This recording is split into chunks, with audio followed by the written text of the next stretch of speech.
ऐसे बेटे भगवान सबको दे। एक गांव में दीनदयाल नामक एक बहुत ही नेक और दयालु व्यक्ति रहते थे। वह बहुत ही अच्छा इंसान थे, हमेशा दूसरों की मदद करने के लिए तत्पर रहते थे, इसलिए लोग भी उनकी बहुत इज्जत करते थे। दीनदयाल जी के दो भाई, तीन बेटे और एक बेटी थी। दीनदयाल जी सभी बच्चों की शादी हो गई थी और सभी अपने विवाहित जीवन में बहुत खुश थे। एक दिन अचानक दुर्भाग्यवश दिल का दौरा पड़ने से दीनदयाल जी की मृत्यु हो गई। दीनदयाल जी के मृत्यु की खबर जब चारों ओर फैल गई तो उनके सभी रिश्तेदार, दोस्त, पड़ोसी और उनके चाहने वाले सभी उन्हें अंतिम विदाई देने के लिए आ गए।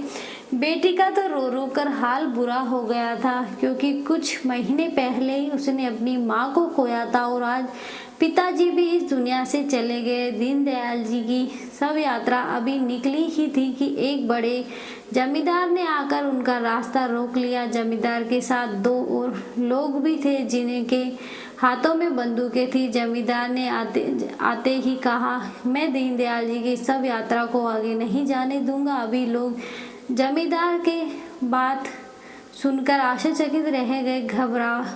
घर वाले पूछने लगे, क्या हुआ जमींदार जी, आप शव यात्रा क्यों रोक रहे हो? जमींदार ने उत्तर दिया, दीनदयाल जी के 1 साल पहले मुझसे 2 लाख का कर्ज लिया। शर्त के अनुसार अगर कर्ज नहीं चुकाया गया तो जमीन मेरे नाम कर दी जाएगी। यह फिर दीनदयाल जी के परिवार वाले का कर्ज भुगतान करेंगे।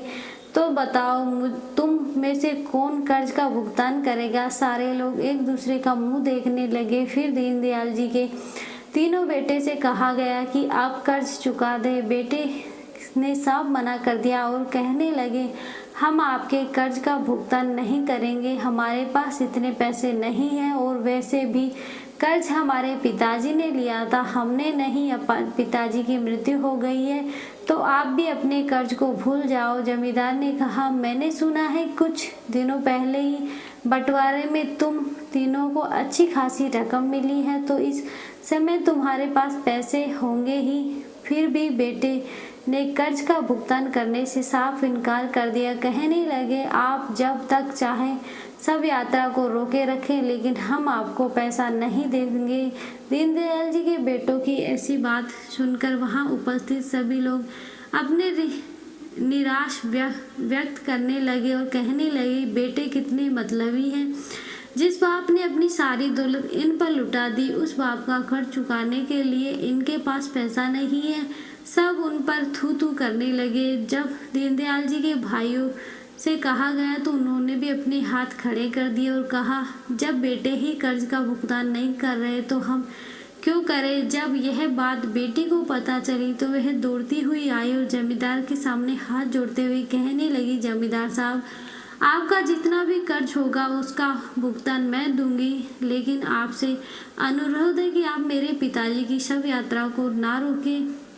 इतना कहकर उसने अपने सारे गहने अपने जेवर जमींदार को दे दी और कहा, जमींदार जी, अगर यह गहने बेचने के बाद भी आपके कर्ज का भुगतान नहीं हुआ तो मैं खुद मेहनत मजदूरी करके आपका कर्ज चुका दूंगी, लेकिन इस समय मेरे पिताजी का अंतिम यात्रा ना रोके। पिता के प्रति बेटी का प्यार देखकर जमींदार की आंखों में आंसू आ गए। जमींदार ने कहा, अरे नहीं नहीं बेटी, तुम्हें यह सब करने की कोई आवश्यकता नहीं है, क्योंकि सच यह है कि 1 साल पहले मुझे पैसों की बहुत आवश्यकता थी तो तुम्हारे पिताजी ने अपनी जमीन का एक हिस्सा बेचकर मुझे पैसा देकर मेरी मदद की थी।